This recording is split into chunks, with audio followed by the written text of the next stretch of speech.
Halo semuanya, perkenalkan saya Ayu Wulan. Saat ini saya mengemban tugas sebagai Production Manager di salah satu perusahaan swasta yang bergerak dalam bidang pertambangan, utamanya manufacture amonia.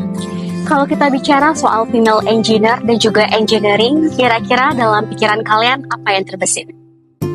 Pekerjaan yang sangat sulit dilakukan, pekerjaan fisik, atau pekerjaan laki-laki, atau bahkan pekerjaan yang membuat kalian tidak memiliki waktu buat keluarga. Tapi kalau buat saya, female engineer itu adalah passion. Ya, bener banget passion.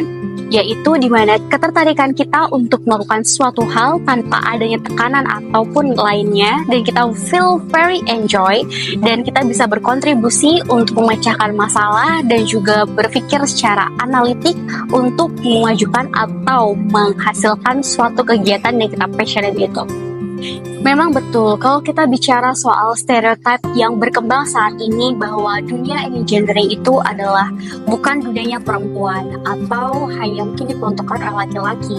Tapi apakah kalian tahu bahwa dunia engineering saat ini sangat berkembang dengan pesat, di mana ada perkembangan teknologi terkait digitalisasi, bagaimana perkembangan dunia kimia, matematika, dan juga fisika.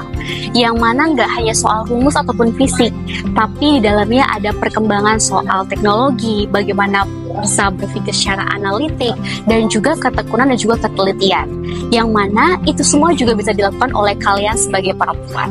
Kalau kita bicara soal engineer adalah suatu pemecahan masalah yang dibuat secara praktis dan juga ilmiah, di mana di dalamnya itu ada perencanaan, pengembangan, pembuatan, inovasi dan juga efisiensi, serta analisa. Kalau melihat dari poin-poin ini sangat menarik bukan? Dan juga sangat menantang untuk engineer.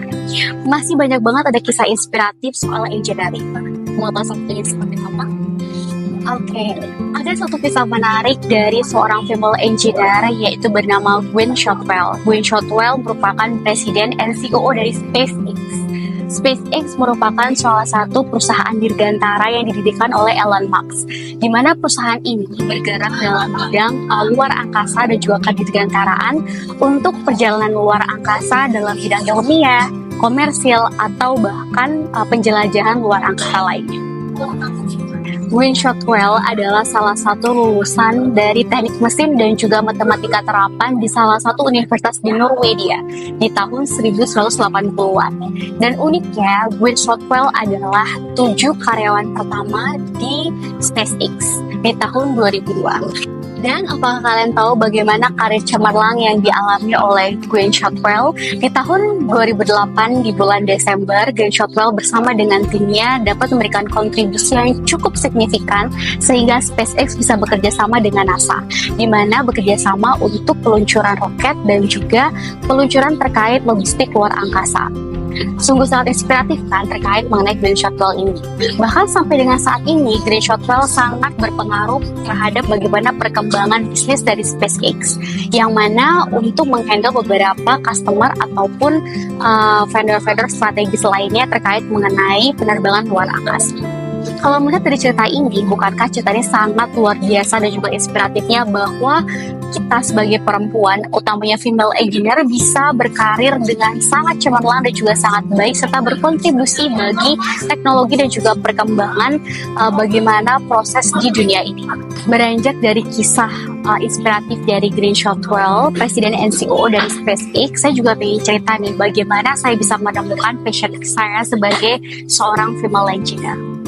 Berawal ketertarikan saya pada saat di masa kecil bahwa rekayasa-rekayasa engineering ataupun rekayasa ilmiah yang terkait dengan bagaimana kehidupan sehari-hari. Saat kuliah, saya memilih jurusan teknik kimia. Diharapkan dengan saya masuk ke dalam jurusan teknik kimia ini, saya bisa mewadahi semua keingintahuan saya terkait mengenai rekayasa engineering dan juga bagaimana troubleshooting dalam dunia ilmiah dan juga saintis. Dan di dalamnya ternyata saya banyak banget belajar soal troubleshooting di pabrik dan juga proses pembuatan pabrik. Memang di prosesnya saya nggak bisa bilang kalau saya benar-benar menyukai dan jatuh cinta banget sama engineering. Tapi saya juga nggak bisa bilang kalau saya membenci sampai dengan harus menyerah. Di titik ini saya sadar bahwa ternyata saya enjoy dan juga memiliki passion dalam dunia engineering. Hingga masuk ke dalam dunia kerja saat ini, di mana dalam proses manufacture amonium nitrat sangat terkait banget terkait dunia teknik kimia.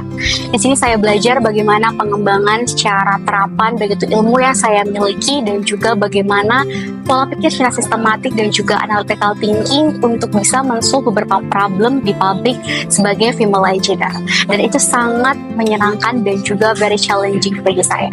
Mungkin sebagai female engineer kita tidak pernah dituntut untuk bagaimana harus berpenampilan menarik atau bagaimana cara berbicara yang menyukai atau disukai oleh atasan. Tapi kita sebagai seorang engineer atau utamanya female engineer, kita berbicara semuanya terkait mengenai data dan juga analisis secara objektif. Dan itulah yang membuat menarik. Gimana cerita menarik yang pernah saya alami? Kalian bagi mahasiswa ataupun siswa yang sekarang sedang struggle, baik itu struggle mau memilih engineering atau enggak untuk sebagai course selanjutnya, atau bahkan kalian mahasiswa yang saat ini sedang struggle apakah harus berhenti atau lanjut dalam dunia engineering. Saran saya, just listen yourself dan lihat apakah itu passion kamu apa enggak. Kalau kamu sudah yakin itu passion kamu, just break the stereotype and let's move forward. Apakah kalian ingat soal hukum termodinamika 1 di mana energi tidak bisa diciptakan atau dimusnahkan tapi hanya bisa berubah ke wujud satu ke wujud lainnya.